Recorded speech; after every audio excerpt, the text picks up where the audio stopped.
guys, StoutStading back again, and this time I'm doing another Airsoft video. This one is on my latest Airsoft loadout.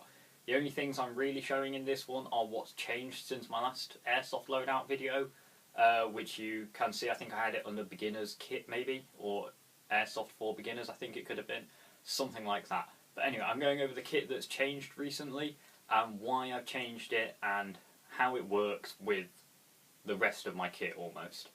So the first change I'm going to go through is on my gun itself. Now this is the same gun as before, still have my grip on the front there, and the torch is still on the side, but as you can see I have a suppressor on the front here, which I'm not sure whether you'll be able to see very well in the video. I'll put a photo of it in.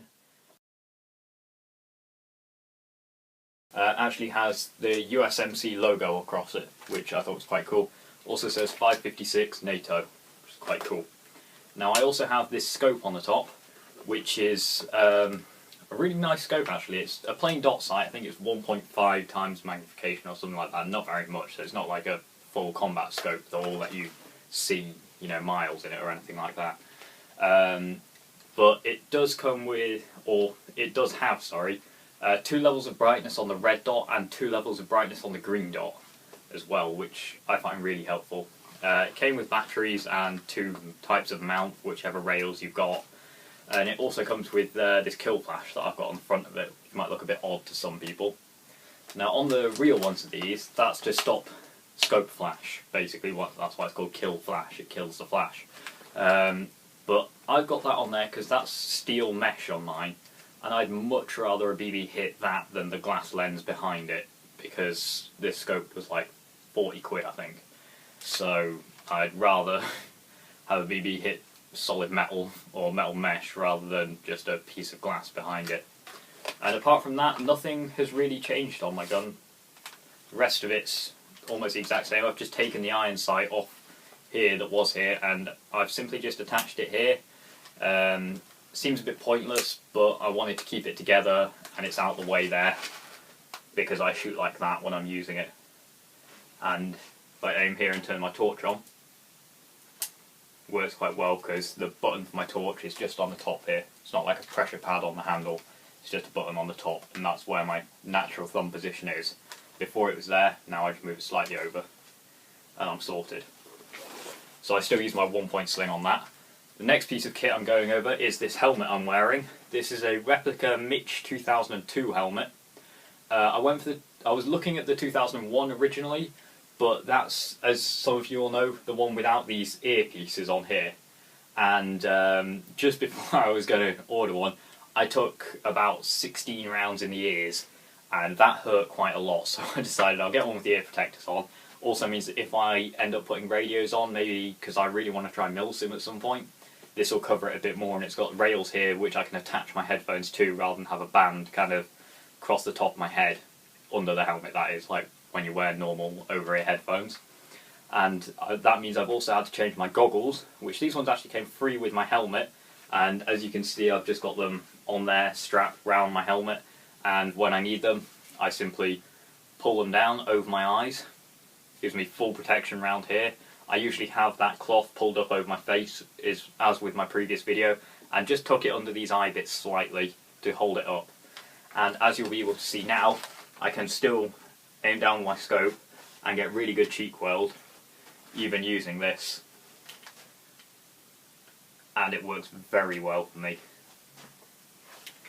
So the last piece of kit I'm going over in this video is actually my rig. So I'm just going to unclip my rifle from my sling so that I can show you the rig a little bit easier. So here it is. This is a Force Recon rig from Airsoft Park, and it's really comfy. I'm not sure whether this is because it's the first kind of plate carrier rig of this style I've tried on, but it is unbelievably comfy compared to my old rig, which was heavy as sin. It was like carrying bricks around with you. Unbelievable. And I've made a couple of slight changes with how everything is laid out on my rig, obviously because the pockets are laid out differently, and I've got mag pouches on here now, that kind of thing. So I'm just going to quickly go through them. So I've got these 2 mini carabiner clips on there. No, these aren't the ones I go climbing with, as someone has asked me before, because they're miniature and it says do not climb with on them because they would break easily. They're there to attach pieces of kit to. I attach my helmet to this one when I'm just standing there waiting, and it hangs there, and I attach my gloves to this one. Yeah, anything I just need to attach to my person, nice and easy. Put it through the clip, and it hangs there perfectly. I've got 2 Molly M4 mag pouches on here with a bungee kind of retention on the top. I only bought 2 with the vest, even though I have more magazines now. So I put them in this kind of admin pouch here, my other mags, and I'll show you that in a second. These shoulders here are adjustable with Velcro underneath these pads. You just take these pads off, do the Velcro to how tight you want it. It is adjustable at the sides here. All you do is you pull the rig up like that, and then as you can see you pull that as tight or loose as you want it.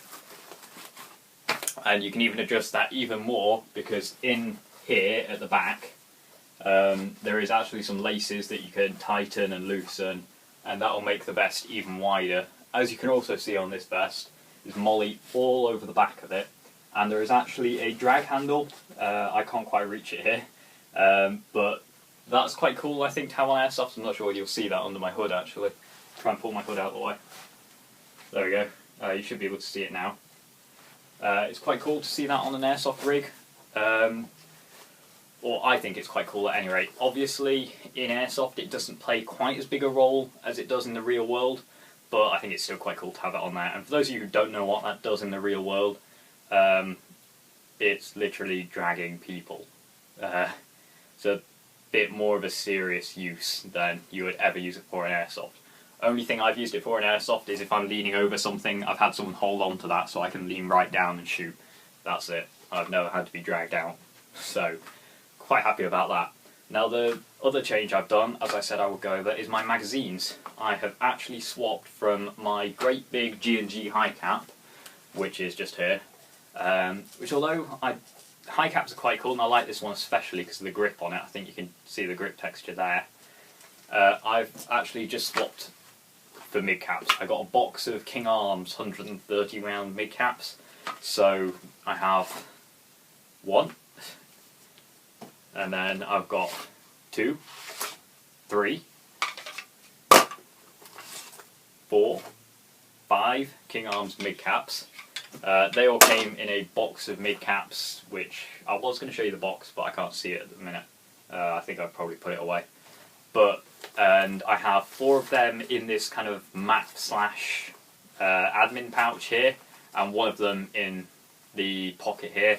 And my other mid cap is just a generic M4 mid cap. Don't know what make that is, but that has 150 rounds in it, and I keep that in there as well, like that. Now the reason I have it at that angle, just for people who are still quite new to Airsoft, if you're watching these or haven't done much Airsoft, you can fit the magazines in these pouches any way up you want. I have it face down, curving that way, so when it goes in the gun, it goes there. But I have it like that, so that if I'm holding my gun in my left hand, because I'm left-handed obviously, I pull my magazine out like that, and then up into the gun. So that's just why I do that. And the last thing on my rig that I'm going to show you, that I have added myself, is this. It's just a multi-tool in a little pouch. I've just attached that on with cable ties.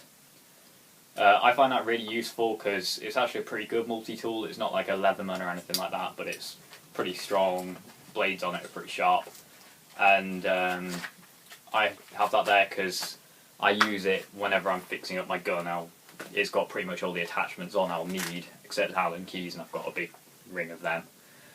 So that is basically my Airsoft loadout. I'm just going to quickly whip this rig off here to show you quite how easy it is to put on and off. So as before, flip this up, undo this Velcro strap. You can loosen and tighten this one as well, like you can put it here, you know, anywhere along to suit your body shape, like that. And then obviously, because I've got my rifle sling off, it's not going to come off here, but you just lift this strap over your head and there you go. You can do it with the other way around as well, depending on which strap you take off, but I'm left-handed, so it makes more sense for me to pull the left one off, just because it feels comfier for me. So that is my latest Airsoft loadout. That's going to be pretty much the end of this video, except one thing I just want to quickly say is I did start some Hitman videos, and I posted 2 of them, I think, maybe 3. But when I went to go post the 4th, because I've recorded about 10 of them, I realised that every video file on my iPad had somehow corrupted itself. So I'm not too sure what's going on there, and because I'm really far through Hitman at the minute, I'm in the very end of it. I'm not going to try and spoil anything by saying how far through or anything, but I'm going to finish off my playthrough, and then I'm going to record from where I left off before, because it's just going to be ridiculous if I start posting from where I am now. There's, like 4 or 5 hours worth of game that I've missed out. So unfortunately, that's why my Hitman videos have been delayed. But I am hoping to get some more Airsoft videos out. I was looking into getting a camera to attach to my spare rail here on my gun, so you can get kind of like down the gun video of my Airsoft action, which I think would be really cool, because I was watching a guy's videos called Scout the Doggy. I'm sure many people have heard of him, and his videos are just amazing. I love it. So I was thinking it'd be awesome if I could get like one of those. I think he uses a Contour camera, but they're like 300 quid, the Contour HD ones.